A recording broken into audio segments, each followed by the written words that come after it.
Hello everyone, मैं भूपेंद्र शर्मा आज आप लोगों को बताऊंगा हिमा दास के बारे में। हिमा दास का नाम तो आपने सुना ही होगा, अगर नहीं सुना तो हम बताते हैं कि हिमा दास कौन थी और कैसे उसने इतिहास को बदला।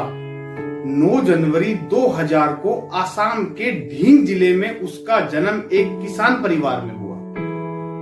5 भाई बहनों में सबसे छोटी थी। उसने अपनी शिक्षा ढींग पब्लिक स्कूल से पूरी की। फुटबॉल में उसका बचपन से ही बहुत इंटरेस्ट था। वो अपने एरिया की नंबर 1 स्ट्राइकर थी। जहां कहीं भी मैच होता था उसकी टीम वाले उसको ढूंढ ही लेते थे। वो जिस टीम में खेलती थी दूसरी टीम को हरा देती थी। वो उनकी टीम की सबसे बेस्ट प्लेयर थी। एक दिन फुटबॉल का मैच खेलते हुए एक लोकल स्कूल के कोच ने देखा कि हिमा गोल पे गोल किए जा रही है। वो 15 लड़कों में सबसे तेज दौड़ रही है। उन्होंने हिमा को अपने पास बुलाया और कहा कि तुम बहुत अच्छा दौड़ती हो, तुम एक अच्छी एथलीट बन सकती हो। इसके बाद हिमा ने रनिंग में इंटरेस्ट दिखाना शुरू किया और वो अपने एरिया में छोटे मोटे रीजनल कंपटीशन में दौड़ने लगी। फिर उसका सिलेक्शन डिस्ट्रिक्ट में हुआ। उसके पास जूते खरीदने के लिए पैसे नहीं थे तो वो नंगे पैर ही दौड़ती थी। उसके पास प्रैक्टिस के लिए कोई ट्रैक नहीं था तो वो फुटबॉल के कीचड़ भरे ग्राउंड में दौड़ती थी, जंगल में दौड़ती थी, खेतों में दौड़ती थी। वो फाइनल रेस में अपने स्कूल के एक जोड़ी जूते जो उसके पास थे उनसे फाइनल रेस में दौड़ती थी और प्रैक्टिस नंगे पैर करती थी, कहीं जूते टूट ना जाए। डिस्ट्रिक्ट चैंपियनशिप में अच्छी परफॉर्मेंस के कारण उसे असम एथलेटिक कैंप ज्वाइन करने का मौका मिला। उस कैंप के दौरान असम एथलेटिक कोच मिस्टर निपुण दास की नजर हिमा पर पड़ी। उन्होंने हिमा को स्टेट चैंपियनशिप के लिए तैयार किया। स्टेट चैंपियनशिप में ब्रॉन्ज जीतने के बाद उसे जूनियर एथलेटिक चैंपियनशिप के लिए भेजा गया। लोग ये देखकर बहुत हैरान थे कि हिमा 1 साल में बिना किसी ट्रेनिंग के इस लेवल तक कैसे पहुंची। हिमा चैंपियनशिप के फाइनल्स तक पहुंची पर कोई मेडल नहीं ला सकी। मेडल ना मिलने के कारण वो बिल्कुल टूट चुकी थी, बिल्कुल निराश हो चुकी थी और उसने फाइनली रेस छोड़ने का मन बना लिया था। पर उसके कोच ने हार नहीं मानी। उसके कोच ने उसे गुवाहाटी कैंप ज्वाइन करने के लिए मना लिया। हिमा के जो पिता थे वो उसका गुवाहाटी कैंप ज्वाइन करने से बहुत खुश थे कि एटलीस्ट मेरी बेटी को 3 समय का खाना तो मिलेगा। हिमा जब कैंप के लिए जा रही थी तो उसके पिता ने उसे रनिंग स्पाइक्स लाके दिए और कहा कि तुम्हारे अंदर जितनी ताकत है सब लगा देना पर जीत के आना। जूते बहुत बेहतर नहीं थे पर हिमा के लिए सब कुछ थे। हिमा ने उन जूतों पे पेन से एडिडास का साइन बना लिया। हिमा जब उन जूतों को लेके कैंप में गई, लोग उसे देखकर उसका मजाक उड़ा रहे थे, लोग उन्हें देखकर हंस रहे थे।